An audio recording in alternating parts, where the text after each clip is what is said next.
Broadcasting from Orchard Park, New York, and Boca Raton, Florida, it's the Freight 360 podcast. From freight broker sales tips to sports talk, this podcast is all about helping you grow as a freight broker. We're your hosts, Nate Cross and Benjamin Kowalski. Let's talk freight. Welcome back for another episode of the Freight 360 podcast. Today, we're going to be talking all about what we love and maybe what we don't love as much about the freight broker and industry, and talk about some of the good, the not so good, and everything in between. But before we get into it, make sure to leave us a review, leave us a comment on YouTube, share us with your friends in the industry, and hit the subscribe button or the follow button on all of our social platforms and wherever you consume our content. Make sure to visit freight360.net to see all of our content. And if you would like to learn more about our training, make sure to take a look at the Freight Broker Basics course. It's a full-length, self-paced course that goes through everything you need to know, from how to start a brokerage, build up a carrier and customer base, and even hire the right employees. And this episode is brought to you by Blue Book Services. Blue Book is the resource you need if you're transporting fresh produce. Their online database contains thousands of companies throughout the produce industry supply chain. You can easily search their database to generate new sales leads. Blue Book's credit ratings help you avoid companies with high credit risk, and their team can help resolve disputed loads. To learn more, go to producebluebook.com and click Join Today. That's producebluebook.com. There's a link in the show notes. Mr. Kowalski, Ben, how are we doing today, my man? Doing well, man. Super cold down here. It went to like 57 yesterday. It was like 58 this morning. Yeah, well, so we're recording on a Wednesday, but by the time this airs on Friday, I'll be in Florida, and I'm excited. I looked at the forecast. I'll be in Orlando, and it should be like 80s the entire time that I'm there. So hopefully the weather forecast does not change too much, because I'm not trying to leave Buffalo and get to a cold, rainy Florida. So I'll keep my fingers crossed. It does look like it's supposed to be temporary, to your point. It was funny. We went to a pumpkin patch festival thing over the weekend, and it was the hottest weekend since like August. Like the real feel was like 102 Friday, Saturday, and Sunday.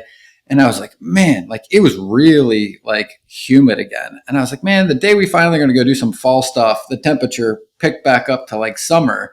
And then literally like 24 hours later, I woke up and I went to go walk the dogs. I'm like, it's freezing outside. I was like, it's like literally 57 degrees. To like go back in and put socks and shoes and pants and a hoodie on. I was like, man, I haven't seen this weather since like March of last year. Yeah, it's 55 currently at the time of recording in Buffalo. So, well, we shall see. Well, hey, we'll get right into some quick sports recap here. Steelers didn't play last weekend. You guys had a bye week. Yep. So, hey, but that's not an L, which is a good thing, right? Bills had what I would like to consider the ugliest win of the week in the NFL, a 14-9 final. Didn't score any points until the fourth quarter. If anybody was watching Sunday Night Football, I apologize for the lack of offensive entertainment my team displayed there. But a win's a win. Wasn't very impressive. They didn't look Super Bowl caliber, so we'll see if they can beat up New England this week, but who knows? Who's the Steelers got? You know who they're playing this weekend? Yeah, I did in my mind blanked. I did this morning. Can't remember. Let's take a look here. The schedule. Pittsburgh. Oh, you guys are playing at the Rams in the afternoon, 4 o'clock. Yeah. So nice, good deal. I will be watching I'll be in Disney World this weekend, so we'll be at our resort watching the Bills Patriots game. At least part of it. So like last year, the same time of year, we went down with our kids and the Bills played the Jets, and we're like, not even going to bother watching the game. It was supposed to be a blowout, and the Bills ended up losing it. So I don't want to jinx myself by not watching the game. So yeah, we'll see. In other sports, have you been following? You're not a big baseball guy, but the World Series, we're in the championship series now. So basically the semifinals. I'm calling the Philadelphia Phillies, man. I'm picking them to go all the way. Been looking strong. They won 10-0 Tuesday night this week. So we'll see. And then on the American League, you've got the Battle of Texas. You got Houston versus Texas Rangers. So I don't really care for either of those teams, but I'm calling Philly. Did you see the 2028 Olympics? How they released the new sports? I didn't. What All right. changed or So what? I pulled it up here because somebody texted me the other day. They're like, "Man, lacrosse is going to be in the Olympics," but there's 5 new sports that they officially approved for the 2028 Olympics in LA. So they've added in baseball/softball, cricket, flag football, lacrosse, and squash. So flag football, I think was funny. There's like dudes on Twitter like saying, "Oh, I want," like professional football players, like, "Oh, I want to play in the flag football for the Olympics." That's got to be insane. But Wait, did you say baseball/softball? yeah, like baseball for guys, softball for women. Yep. Okay. But yeah, so they're going to add baseball in, which I think used to be part of the Olympics, and I think lacrosse was like way back in the day too, and but hasn't been probably like 100 years or something. But yeah, that'll be interesting, man. Cricket, I never barely watched any cricket in my entire life. Every time I watch a match, I have to like watch a YouTube video that explains the rules. But yeah, I don't know. Olympics are fun to watch. So, well, good deal. News. So we'll start with the hot topic. It's Wednesday. Everyone's been chirping today about Convoy. So Convoy, that's like the company backed by, is it Bezos? I want to say. Oh no. Either way, massive. Like they were like one of the first digital brokerages, if you want to call them that, and did a big fundraising round. Had a multi-billion-dollar evaluation, and the word is they're going under. They're supposed to release a statement by the end of this week about what's going on. But the news, I started to see stuff pop up on Twitter, and then FreightWaves released an article, and it sounds like what they're telling folks is we're not taking any more orders on our platform. And I even heard rumors of like anyone that existing ongoing load, they said, hey, Mr. or Mrs. Shipper, go work directly with the carrier on this. I don't know if that's fully true or not, but I've been hearing rumors about it. So that's a huge deal, though.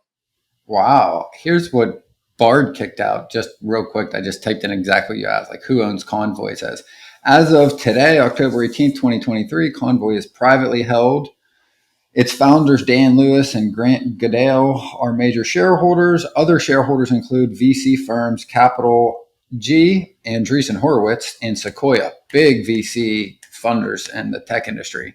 Also says Convoy has raised over $1.2 billion in funding to date and is valued at over $3 billion. In June of 23, though, the company reportedly started hiring an investment bank to explore various mergers and acquisition options, including a potential IPO. However, there is no news as of yet as to what is going to happen. So I looked it up too. Here you go. So this is from like 4 years ago. It says Convoy got a $400 million investment, including investors Jeff Bezos and Bill Gates. So that was that was 2019. So, but yeah, I mean, he had a lot of people invested in it. That's a big deal. But I mean, you can't operate at a loss. So curious to see what all happened and imploded there. But did you see the article from an hour ago? I don't know if you read that one, but you just mentioned it. That's titled from FreightWaves from an hour ago. Convoy cancels all shipments. Load board is empty. Announcement upcoming. Which I know is literally what you said. But was that article? You saw that? Yeah. Okay. I saw it. I saw it tweeted by or X'd. I don't know what verb to use now, but I saw it on Twitter from FreightWaves. So. But wild, man, wild. In other news, if you don't have our newsletter, make sure to sign up on our website, freight360.net. Just toss your email in the newsletter sign up part, and you can get it every Tuesday and Thursday. The kind of two of the big ones, the FMCSA is delaying its ruling on rate transparency. I'll just read this really quickly. They're delaying the rulemaking process for amending truck broker contracting requirements, a move that has caused frustration among small business truckers seeking more transparency. Scheduled for October 31st, 2024, so next year, the proposed rulemaking, transparency in property carrier broker transactions, faces criticism from TIA.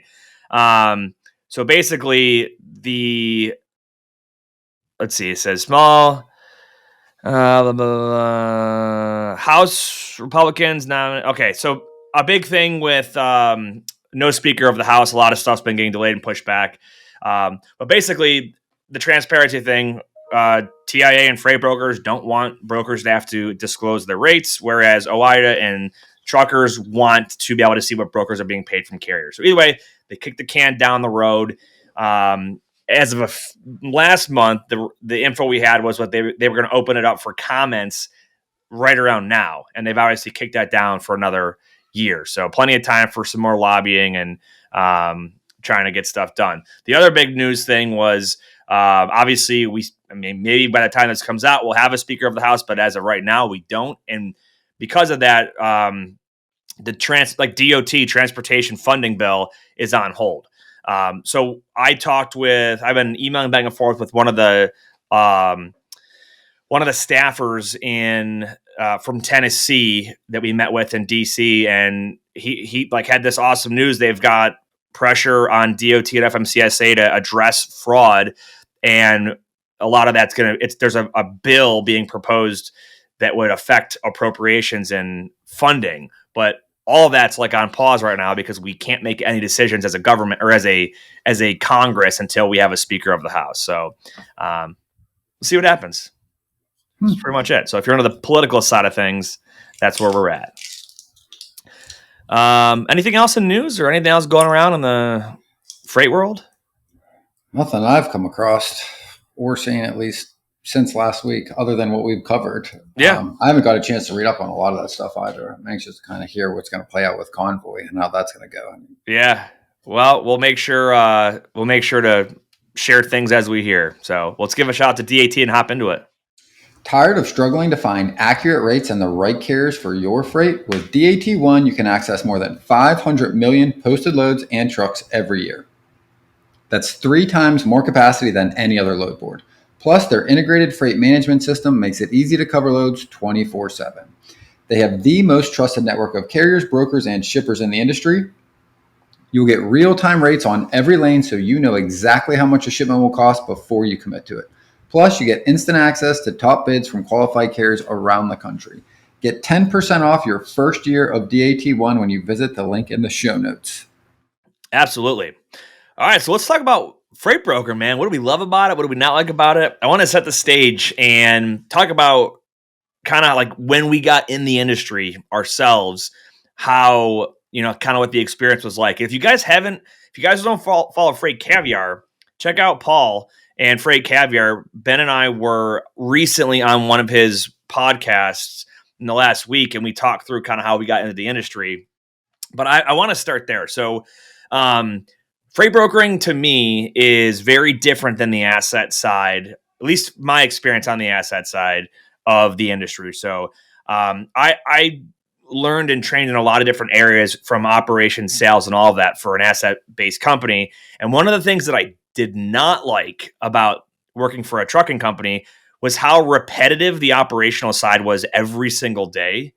Whereas freight brokering, one of the things I love is that every day you literally can start your day and you're like, what's going to happen today? I have no idea yet. Right. Buckle up. Yeah, exactly. Buckle up. I mean, you have some, your common expectations of what to expect. But for me, one of the things I really love is how it's just a constant, unpredictable, exciting journey. And I love to solve problems. And it's one of the things that we have, happens often in our industry in brokerages. Something pops up, we assess it, we figure out a variety of courses of action, and then we determine, hey, here's what we're going to do. Move on to the next one, right? Put your next fire out. What about you? Take me back to when you first got in and some of the stuff that obviously you stuck with it. What was it about it from the beginning that you're like, yeah, I'm not going to quit. I'm going to stick with this. For sure. That's everything you mentioned is on my list, right? For me, again, I have an interest in how things work and problem solving and solving different problems and things that are mentally engaging. To me, that's enjoyable work, right? So to your point, the fact that every day is different than the last, and it's going to be different than tomorrow, right, is one of the things that keeps me engaged and keeps you on your toes and is the exciting aspect of it, right? the other side too, like just the economics and how all of it functions, right? Like it's massive, but it's also kind of simple. But then there are cases where it's really convoluted, right? Like there is just a mixed bag of everything in between some of the most complicated things and problem solving related to moves and transportation, routing guides for shippers and drop loads and multiple picks and running drop trailers, all the way to the other end of just like one pick, one drop stuff, right? And there's everything in between. And you just don't know what's going to happen based on what the needs are. And the other part that I really like is like, I like working with people. Like I'm an extrovert. I get my energy from talking, engaging with other people. I like to work in groups. I like to work with other people, right?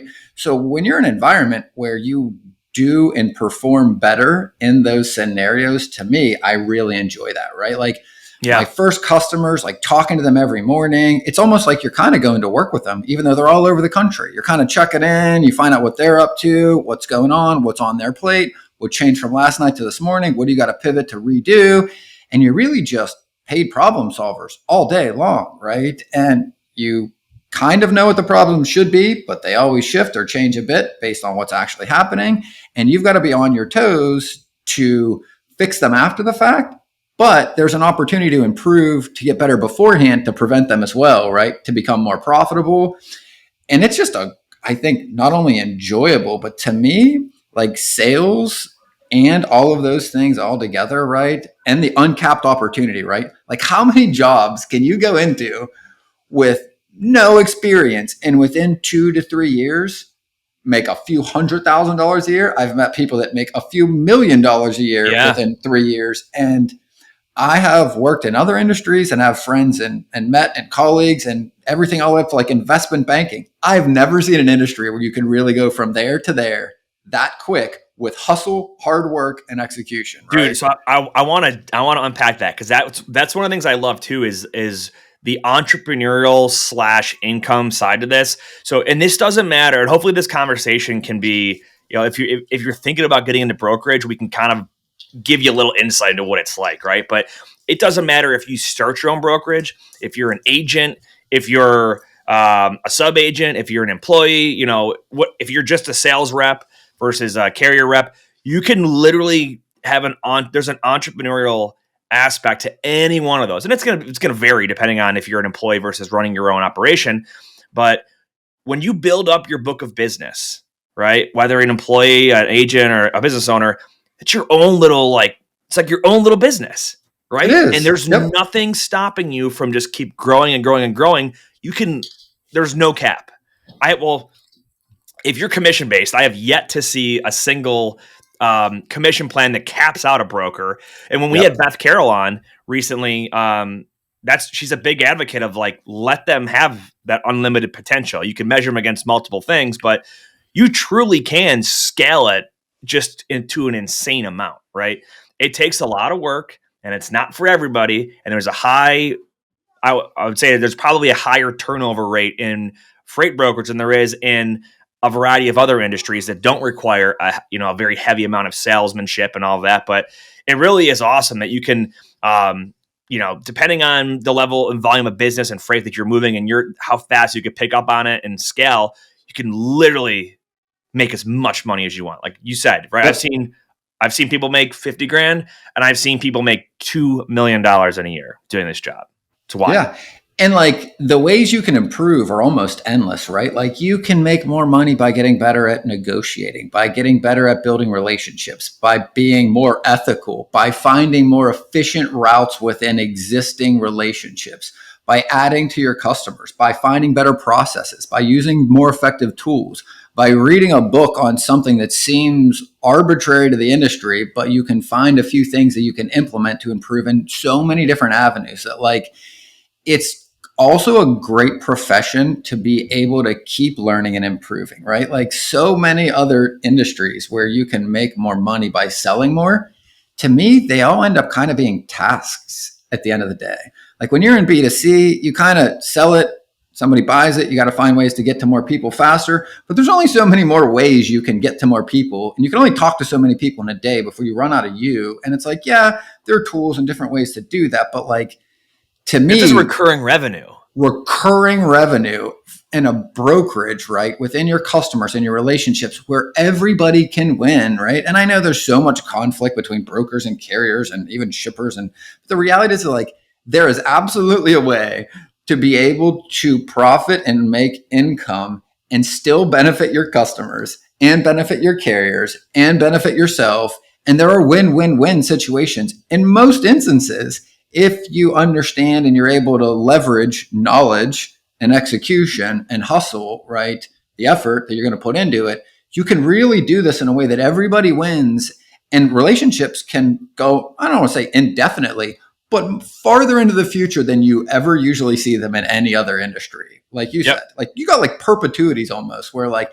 if you're doing the right things, yeah, things are going to go wrong. But if those relationships are there, like we've had clients that have had customers for literally over a decade, some decades, right? Like, so another thing I think about too is like the flexibility. So, and again, this could be, depending on how you look at it, it could be a pro to me, but maybe not someone else's cup of tea, right? So I love the fact that it's not a 9 to 5 and I don't have to be locked to a desk. You can do this. You can work in this industry from anywhere as long as you've got internet and a phone, right? So some people might be like, well, I want to be able to clock out at 5 and not have to worry about anything until the next morning.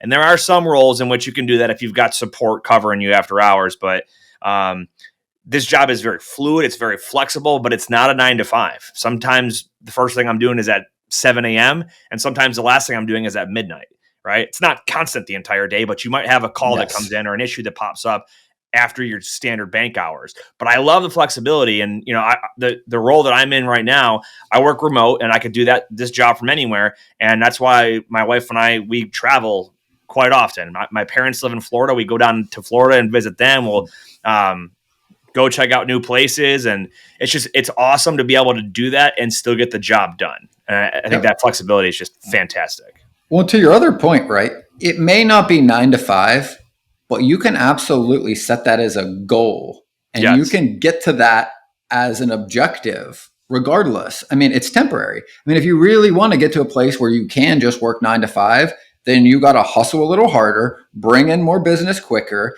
get to delegation faster, hire that first person quicker so that they can handle what you can't when you don't want to, whether it's at 5 or whether it's between, 8 in the morning and 12 in the morning because you want to go play golf one day. If you have built this business right and you are learning in all these different ways that we're outlining, you can absolutely have support that you can be paying through your book of business to create time for yourself, right? Like, and again, all of these are learned skill sets, delegation and scaling and all these things, but they're all possible in this business model, right? Like you and I both know folks, right, that have built brokerages in 3 to 5 years. And to be honest, they're kind of like collecting checks for the most part. Like they hire managers. Those businesses probably aren't growing as much, but they are certainly living their best life. They're working on their business instead of in their business. Exactly. And you could do that. The ability, and that's another big pro is the ability to scale it, not just your income side, but grow a business and then you're creating jobs,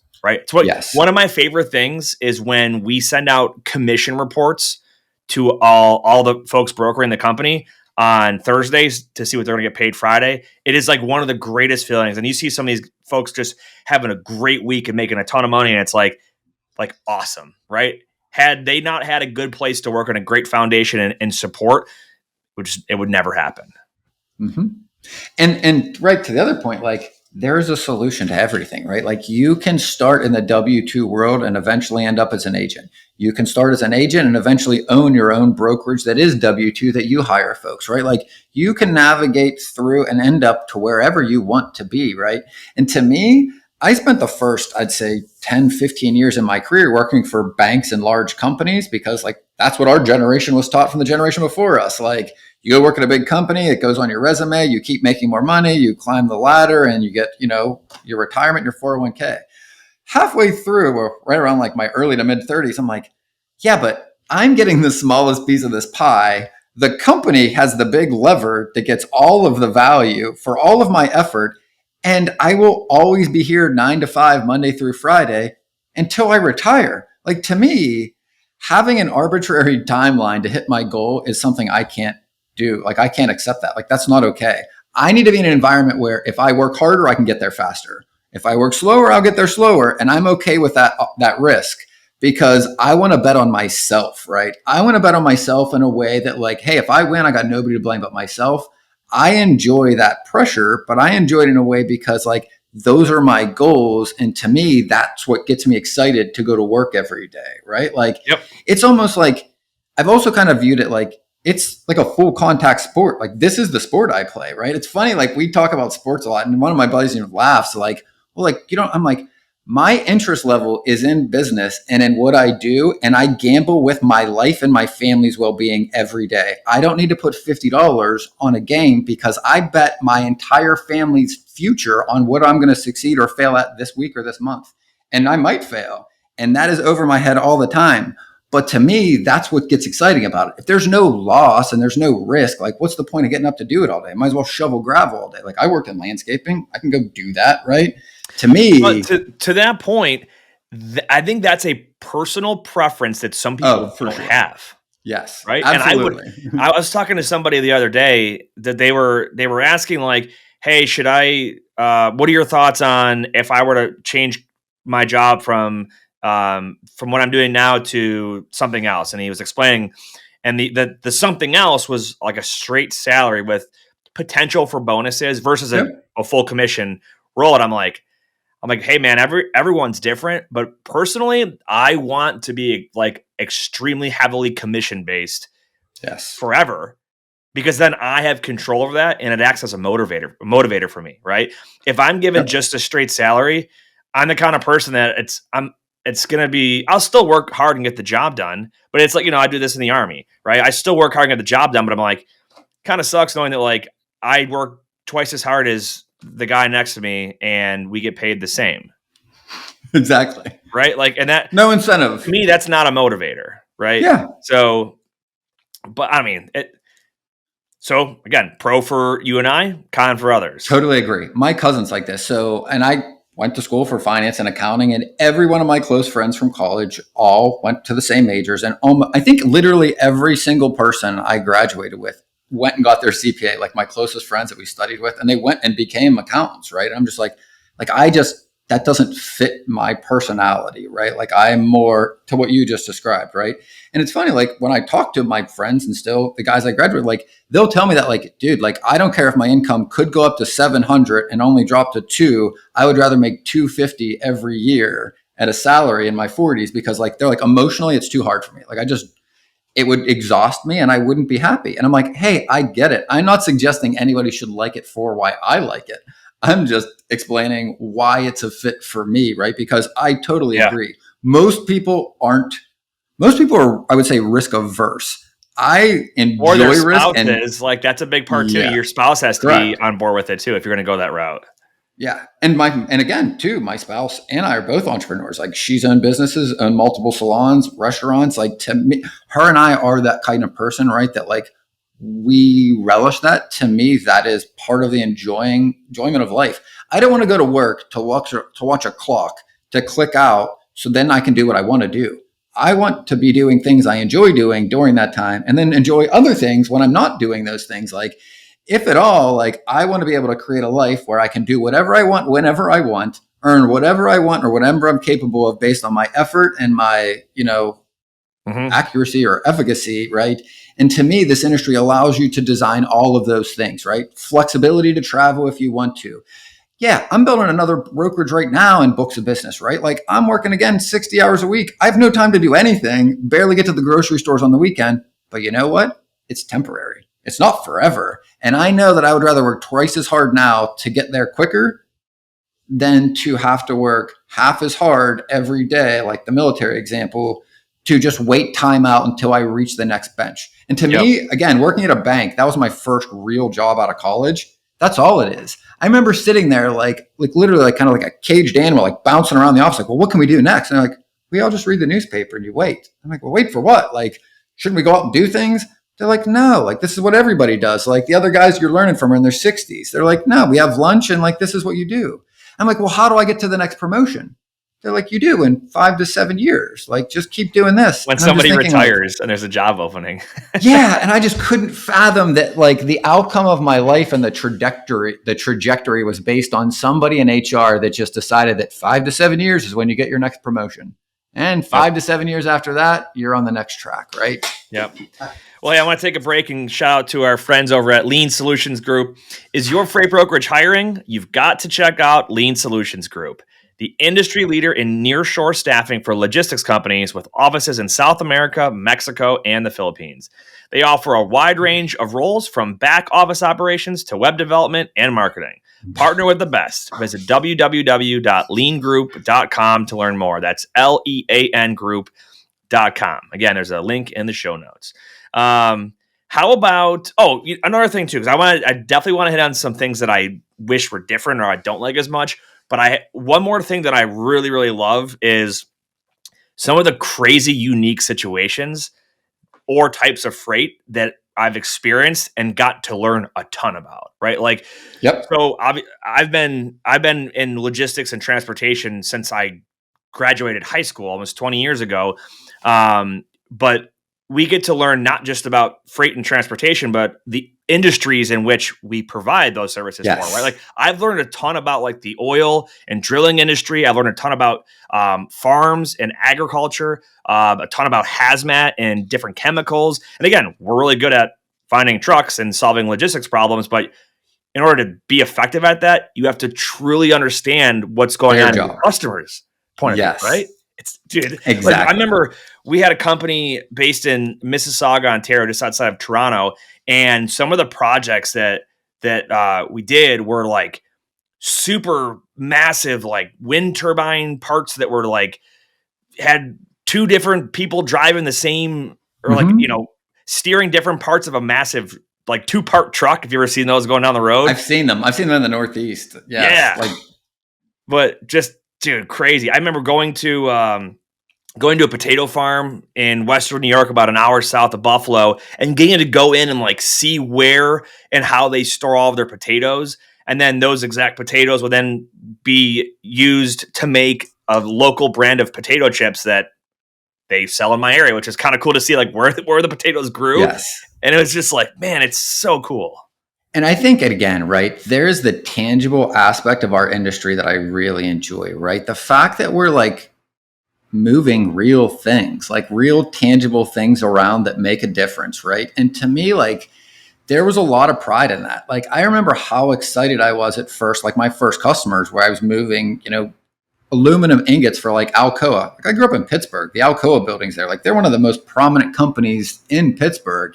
And for that to be a customer that I found that like I called out of nowhere, that I created that relationship. And then I literally made the phone calls to develop the relationships with the carriers. Like, every aspect of what that book of business was came from efforts and creativity, the creativity to find it, the creativity to find the carriers, the executions, the conversations. So I think there was a lot of pride in doing that, as well as the companies, but even some of the other ones, right? Like, moving drayage with some of the shipping lines. I learned so much about how that industry moves. And when you're supporting your customers, to me, it's like, as human beings, I think we're designed to help each other. I really think that's part of our DNA. And I think that it's like, it's funny, a little bit of a tangent, but it's like when you see people that only focus on themselves and things, they tend to always chase the next thing to try to fill that hole, and you just never fill it. And there's lots of psychology around that, right? Yeah. Like, yep.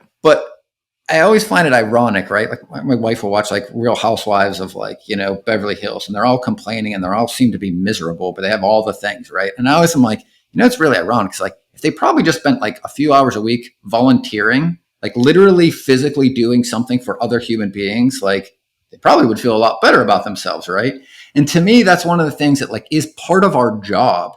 It's to ask questions and talk to the person that you established a relationship with, your prospect or shipper, and serve them. Help them with the shit that they're not able to get done today because something went wrong, they didn't have enough time, or they didn't have enough notice. Whatever it is, it doesn't matter. Truck broke down, 1,000 different reasons. You're literally helping them so that they're performing better. You're helping drivers. You're helping connect people that both had needs that couldn't be connected without you, right? The carrier that needs a load to get to California because he's empty and he's by your customer, and your customer that needs that truck and can't find him without you. You're bringing two people together and they both are able to help each other and everybody wins. And there is just a sense of like, I don't know, it's like gratitude, but like it makes you feel good about yourself when you're doing those things. It's not just moving decimal points around on a spreadsheet to make percentage gains on investments.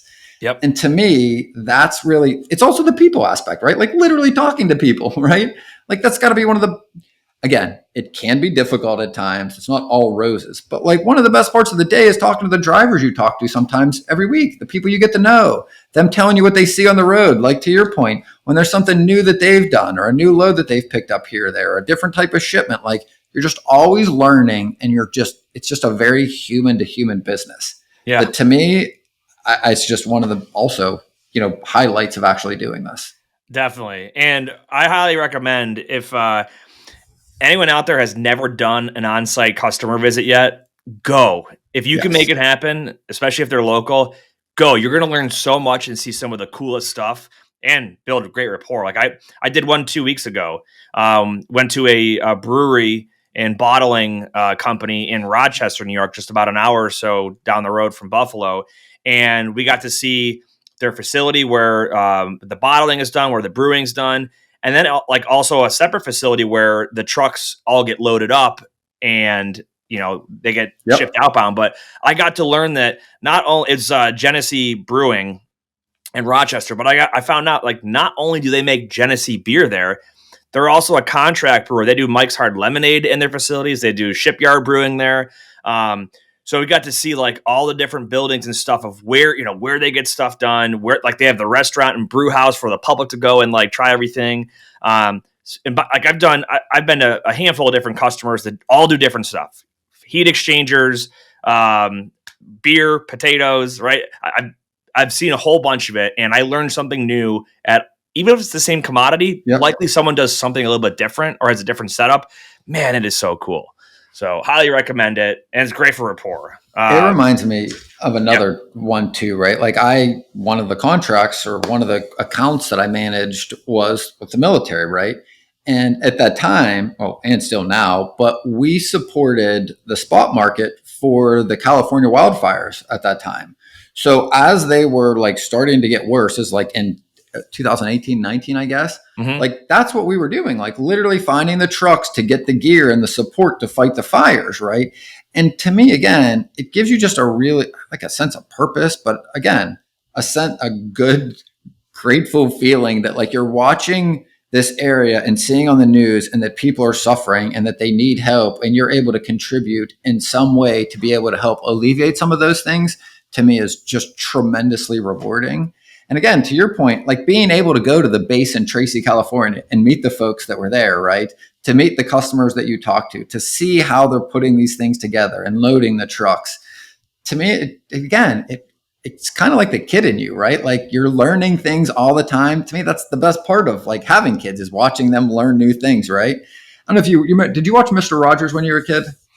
A little bit, not a ton. Well, one of the things they used to do is they would literally do exactly what you said. They would have somebody take them through like a factory and show you how things are made or how things get packed or whatever, right? And those customer visits always reminded me of like those Mr. Rogers episodes I would watch as a little kid where they like literally show you how things are made. And like, you don't really get to learn that and nobody really talks about it, but it's incredibly fascinating to me to see also all of the things that go into making anything, right? Like just prospecting sometimes. I remember prospecting appliances one time and just learning how many different parts come from how many different factories to come together to make like a washing machine.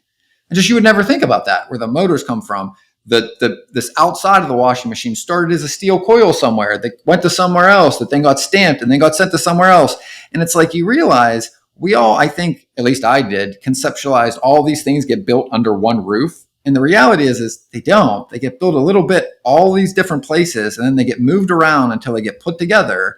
And we get to see how that happens in a way that, to be honest, most people don't have any visibility or any understanding or any opportunity to ever be able to witness. Yeah, not only do you get to see it, but you get to be part of it, which I think is really awesome. Exactly. So, well, I want to shift gears as we wrap up here to talk about some of the things that I'm not super a fan of and how I think could change. And number one, it's kind of obvious lately, is the amount of like the vulnerability for fraud that we've seen. And we're going in a direction where there's a lot of stuff out there now that can be used to help prevent and deter from that. But man, we had a target on us, 18 months ago, right? Everyone's making money hand over fist, and people start fraudulently brokering, double brokering. And then they get like greedy and start doing it as like a scam and with no intention to even pay somebody for it. But the definitely the it's like a catch-22, because I love that there's such a low barrier to entry and you can get into an entrepreneurial situation with very little money, but that's also a vulnerability. And I guess I wish that there was more screening for folks that come in. So, from a government regulation standpoint, to prevent bad actors, right? Not saying that you have to be a U.S. citizen or be located in the U.S. to do this job, but if it's very clear and obvious that somebody's registered 150 MC numbers out of an apartment in South Dakota, right, as a trucking company, that should be a red flag. So it's a vulnerable. Agreed. It's definitely vulnerable, and it puts extra work on us to have to properly vet motor carriers and stuff like that. So that's one that there's a lot of frustration because it's not like something happened by mistake and we're trying to figure out a solution. It's like someone intentionally is trying to do bad things to you and you've got to be defensive about it. Right. So that's one thing about it that I wish was different. And I think we'll get there. Right. There'll always be a new way to scam somebody, but I think we're heading in the right direction.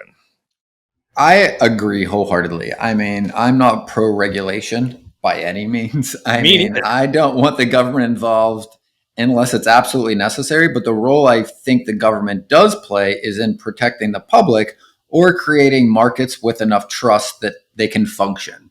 And I think, our industry basically operated under the radar for 40 some years before it really started to become even mainstream noticeable. And a lot of that became through the pandemic, and a lot of that happened that people never even really thought about how things got where they got, right?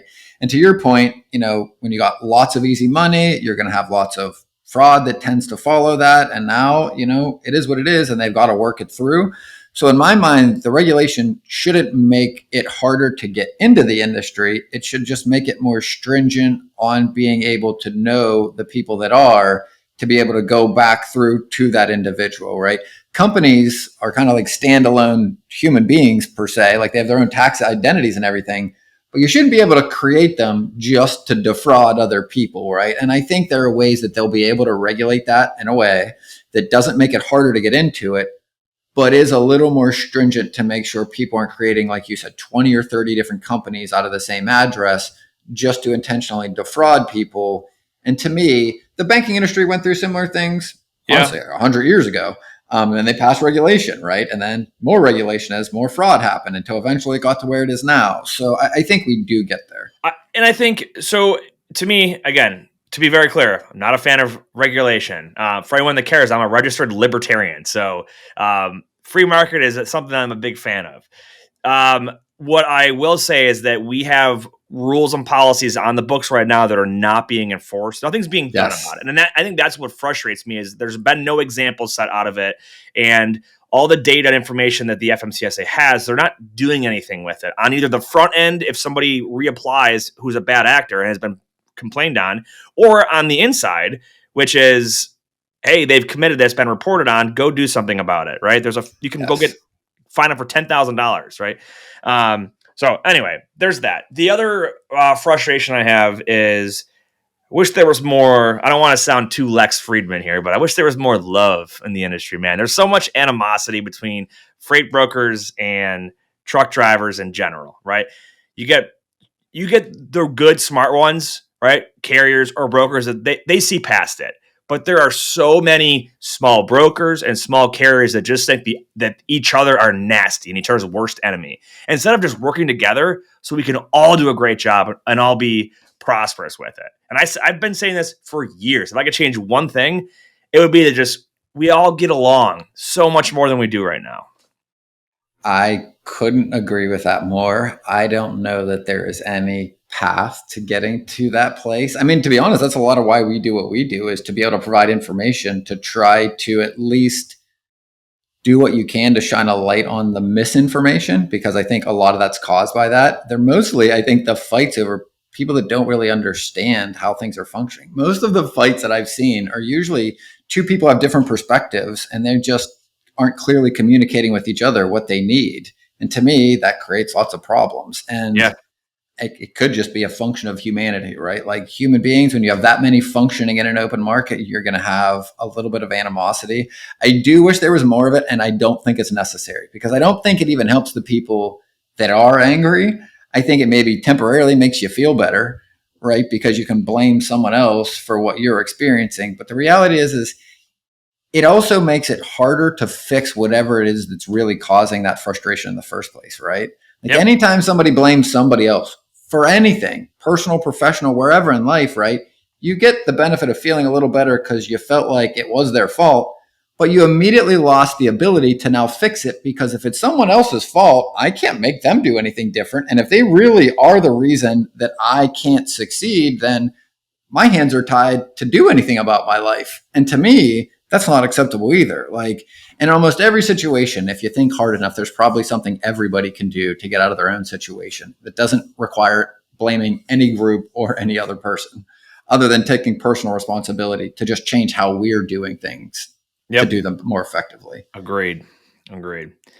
Well, as we wrap up, any final pros, cons, loves, hates about the industry?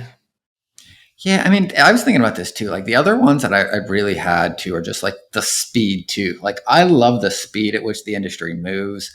I love the pace. Yes, it can be exhausting. Yes, it can be draining at times. But to me, that's also what keeps it exciting, right? Like, yeah, I struggle just like every other broker from time to time with wanting to get something done before I got a customer issue that comes up or a truck that has an issue, right? Like had a bunch of them this week. Yeah, it's frustrating. But without that, right? Like you're just sitting there doing your own homework, kind of sitting in a library, working through tasks. And to me, it's like, it's vibrant, right? Like when your customers are reaching out to you, when this is happening, when that is, like, it's just a lively position or industry where like nobody's really sitting on their hands. And if you are, you're probably not doing what you could be doing to be doing more or whatever it is that your actual goal is.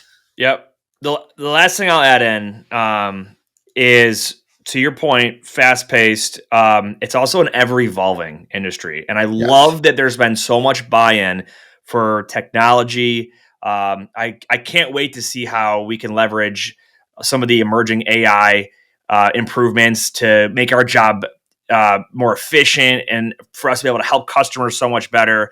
I don't think that we're going to see all truck drivers go away and be replaced by autonomous semi trucks anytime soon. So I think there's a huge ramp up to any kind of massive change in our industry, but I love how we're embracing it and there's not a lot of resistance to it. So very cool. I mean, you think back to before you and I even worked in the industry, right? DAT people didn't use a website or a load board, right? They would literally send their truck lists and their load lists. They fax them over to trucking companies, right? Or to brokerages if you're a trucking company. Truck drivers would stop at a truck stop and look at a board that showed what loads were available. Now look how far we've come. So we'll keep you guys posted as we hear more news on the Convoy stuff here. It sounds like let's see here. You guys can't see our hidden producer behind the scenes here, but he did say a little bit ago that there was Freight Caviar posted a video of someone having a conversation with Convoy. Man, this is going to get interesting to see how everything pans out on the news side of things. But well, good deal. That's all I got, Ben. You got any final thoughts? Whether you believe you can or believe you can't, you're right. And until next time, Go Bills. That wraps up this episode of Freight 360. Check out the show notes for links to anything that we've referenced on this episode. And make sure to visit us online at freight360.net to see our entire library of episodes, videos, blogs, and more. And make sure to check us out on Facebook and subscribe to our YouTube channel for daily and weekly tips and content. And if you'd like your question answered on the show, fill out the Contact Us form on our site, and we'll see you next week.